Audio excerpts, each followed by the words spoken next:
I'm extremely loud to begin with, so this just amplifies me in my energy. So thank you all so much for being here.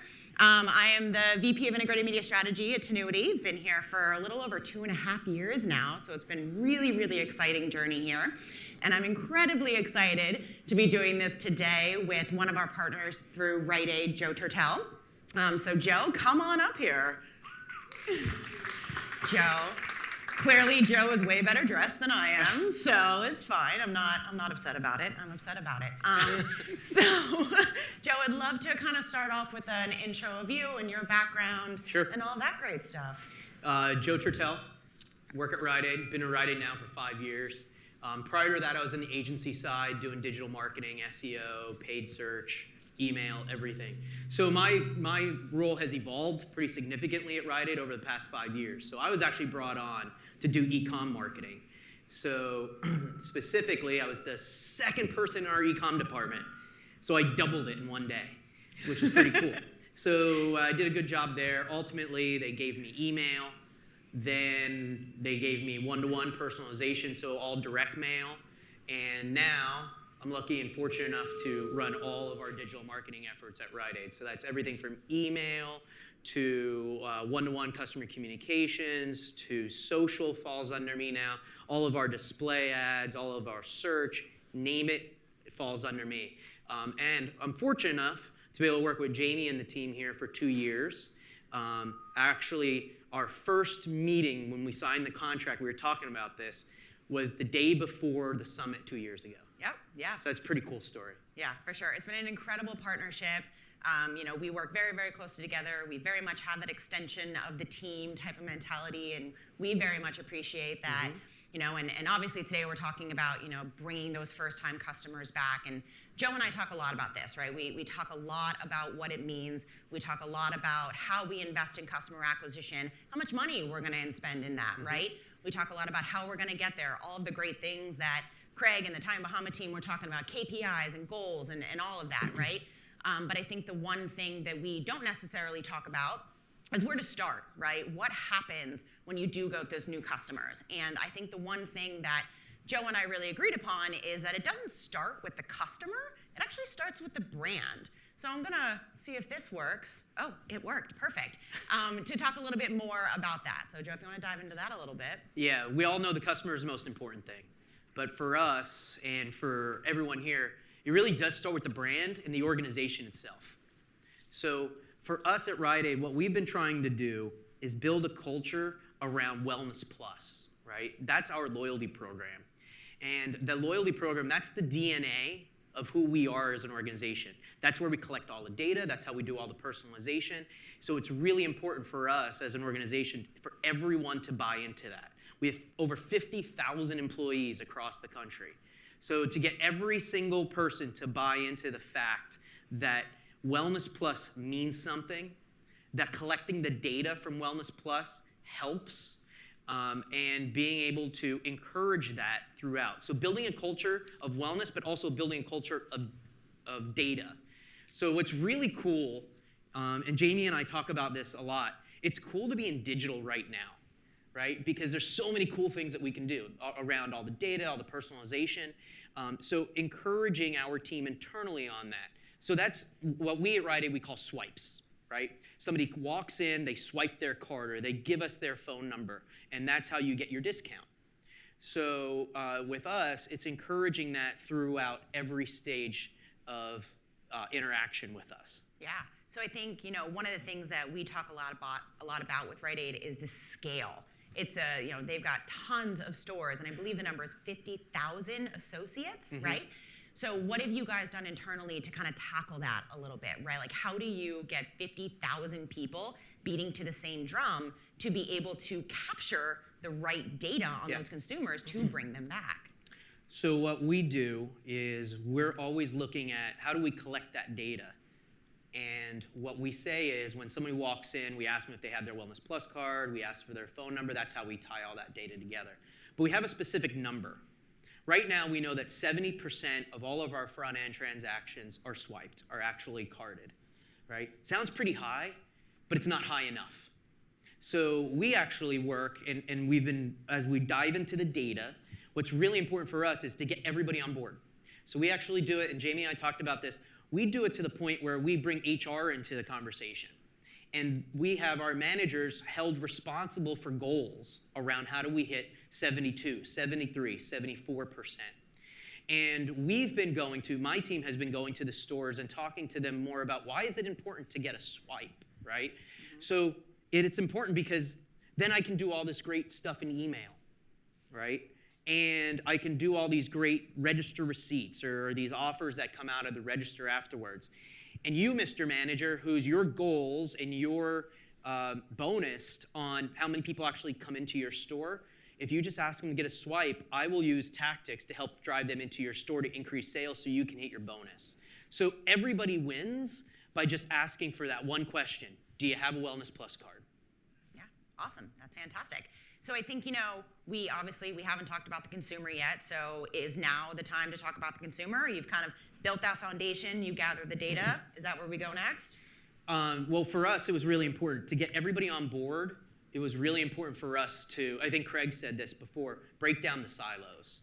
And that's Silo City, second picture. Yeah, our Silo City is a little sad compared to Craig's Silo City, but. So for us, it's breaking down the silos. So remember, I started e-com marketing. And this is always one of the funny stories. When I first started at Rite-Aid, I asked the question, who can I talk to about in-store? And they said, why does the guy from digital stay out of our business? And I'm like, no, I want to talk to the guys from in-store. I want to understand what is happening in our stores to better understand it. So I set up a meeting and I started having conversations. Every month I'd have conversations with our in-store operations team just to better understand how all this works. So now, 5 years later, it's really important, and we have these meetings all the time, and I'm sitting in these type of meetings. But it's not only those in-store and the digital teams, but it's our CRM team. It's our HR team, as I mentioned. It's our category management team. But it's breaking down those silos where we have, in Rite-Aid, have made a strong commitment in that we now have CRM reports into marketing. Okay. We have advertising, our print traditional team reports into marketing. All digital marketing and e-commerce reports into marketing. And now, most recently, we've actually taken our category management team, all of our buyers and merchandisers report to the same SVP as we do in marketing. So now I can work across the aisles. And for those people that were a little afraid to work with the digital guys, now they have to. So we have to kind of push that and really force that in our organization to break down these silos to have better experience. And we share all the same data, right? All the same data is in the same spot for us, which is cool. So that's one of the other things that's really important. Yeah, would you say that was an easy feat? Oh, it's really easy. Super and easy, very right? sarcastic. Yeah. Awesome. Okay, so now we've talked about kind of gathering that data. We've built the foundation. You started breaking down the silos internally. Now we can start talking about the consumer, right? You don't want to start with the consumer. Now we're ready. So from here, how do we do that? How do we take everything that you've just done with your associates? How do we take what you've done internally and turn that into something for the consumers? Yeah. So this here, we're going to start talking about omnichannel campaigns. Okay, and this is what Rite-Aid, one of our many funnels or one of our many paths that we've developed. So from consideration, evaluation, all the way through how do we get someone to become a loyalty member with us, okay? So this is just an example of how one of those paths can actually work inside of an omnichannel campaign. I think that's step 3. Yeah, so unfortunately they're supposed to be slipped. That's all right, my problem. we got it. Yeah. So how do we do that? Right? This is the combination of first-party and third-party data. It's actually bringing in all of our campaigns. We work really closely with Jamie's team on how do we segment and how do we sequence different things. So if I'm sending an email on around a new customer, so we just acquired a new customer, that customer, based on that transaction, will receive, if they've opted in, an email or an SMS personalized to their past purchase. But that email becomes really, really important because now I can take that email and I can give it to Jamie's team and we can do all that targeting in Facebook. We can do all that targeting our DSPs. We can do all that targeting with Google. So it becomes really important for us to build these omni-channel campaigns and digital experiences. That's really, really important for us at Rite-Aid. Experiences, the word experience is important to us. And we always joke about a lot of things, but there, at Rite-Aid we have what you saw, that the initial funnel and the journey, but we have these unique paths that we like to take people on. And with these paths, it's important for us to better understand what do they want from us, right? So we talk about experiences, or just weekly cadence of things. We look at transactional, informational, and then promotional and marketing. And from that, we say, all right, somebody's transacted with us. What are those next touch points? Okay, those are easy, right? Register receipts, e-receipts, text receipts, those type of things, right? From an e-com side, shipping notifications, all those things that can happen transactionally. Then there's informational things, right? Tell me more about Wellness Plus. How do we bring people back? After we get your first email, after we get your first piece of information from you, you start to go down a specific path for that next purchase. So we have multiple emails, multiple messages. We start to target them on Facebook with specific ads. We start to hit them with some DSP depending upon their purchases. So we go take them down that path to get them in the door for their second time. And what we do at the end, personally, we do a 20% off coupon to get them to come in. But we segment that, right? And then we also sequence that. And then after that, we try to drive them into these moments, which are really important, these personal moments, birthdays, anniversaries, those type of things that are personal to them. And then these experiences. So every week we have something going on, and we share that. But these experiences don't happen just digitally, they happen in-store. Mm-hmm. So we work with our in-store teams around how do we make a Wellness Wednesday and bring that to life. How do we have a beauty event and we bring that to life within a beauty advisor, and we bring somebody in from the outside around, and that kind of displays new products that we have with some of our partners. So we bring these experiences to life digitally and in store. Yeah, and I think the really great thing is that regardless of where you capture that first new customer, mm-hmm. your experience for that consumer is the same in store, online, digitally. If they have a circular, that's kind of the standard circular, they have that same circular experience online through things like Facebook and things like that. So I think that's one of those that when you do create that experience for that first customer, their continual experience is very much the same, mm-hmm. regardless of where they go. Yes. Yeah. So, I think this is one of those things, now we're kind of moving a little bit farther down. We've talked about building the foundation. We've talked about gathering all the data. Now we're making sure we have that aligned experience across the board. What comes next? Once you have all this data, now what we can easily do is develop personalized campaigns, mm-hmm. right? Highly targeted, personalized campaigns. May they be based on their past purchase? May they be based on their browser behavior? May it be based on third-party data? But building and bringing all of that into one place so that now we can build on and develop these highly targeted campaigns.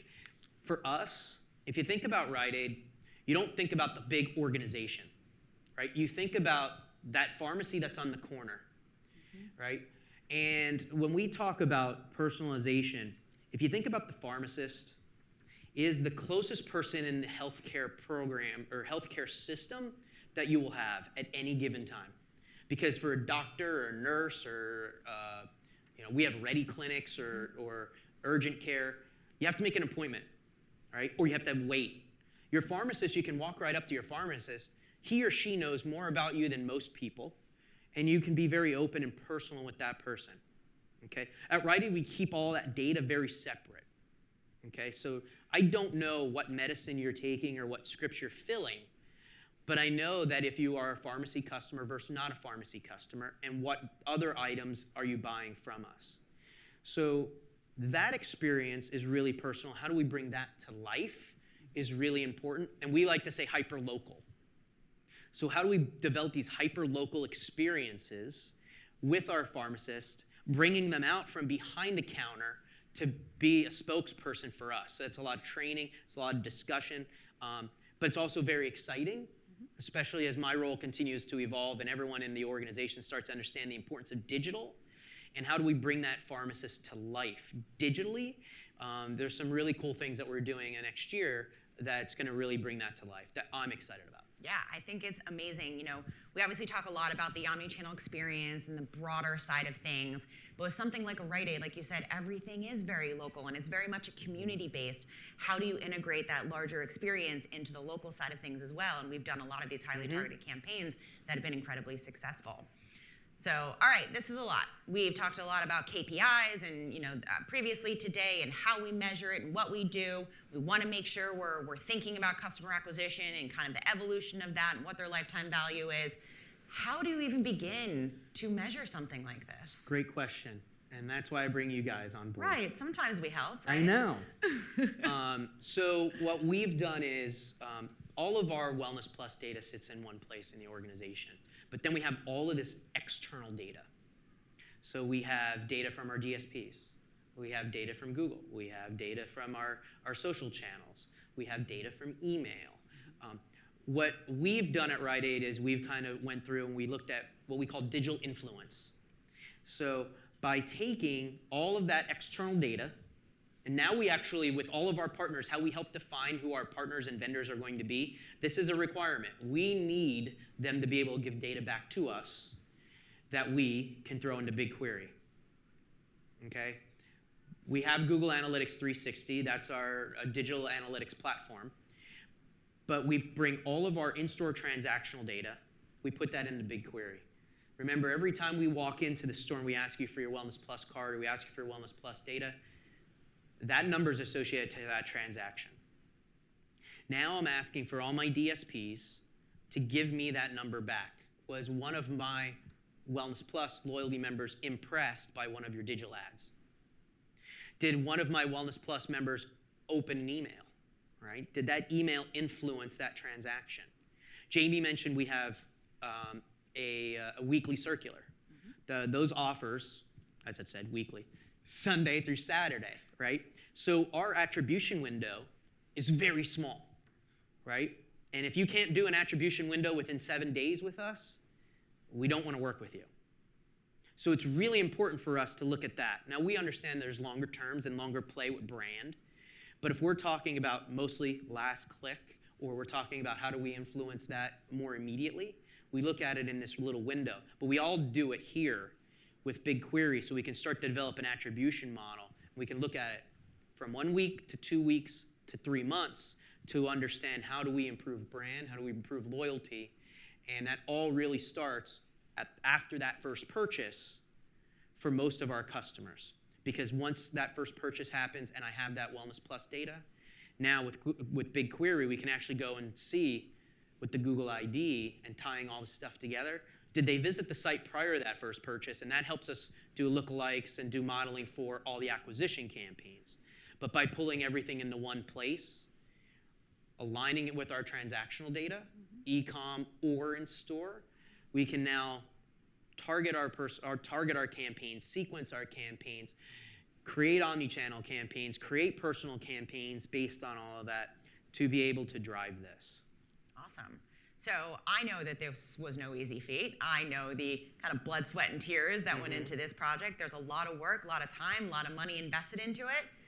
So my next question is, why do we do this? Why are we putting this type of effort into it? Why are we investing in these new customers in the way that we're doing? What's the outcome of everything that you've done over the past couple of years? Yeah, that's a great question. And we've learned some amazing things that helped us actually prove to our leadership team that digital is really important in the organization.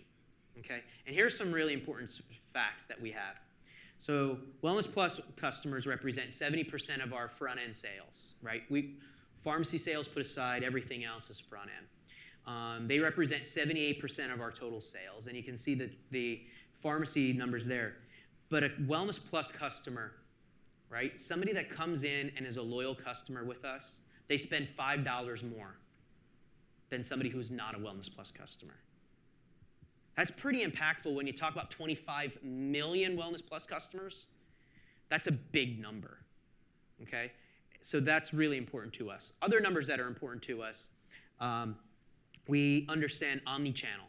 So somebody buys online and then ultimately buys in store, or vice versa. We understand, and this was why Joe, day one, had this crazy idea, let me talk to the in-store team, because I always believe this. But one of the fears that we had as an organization, and why we've only had an e-com department really for 5 or 6 years, was because there was this fear in the organization, and we laugh about it now, but there was this fear in the organization that e-com was going to take away from front-end sales. And it doesn't at all. If we can get someone to buy online, or we influence them online, but buy online with us, overall they spend 3 times as much.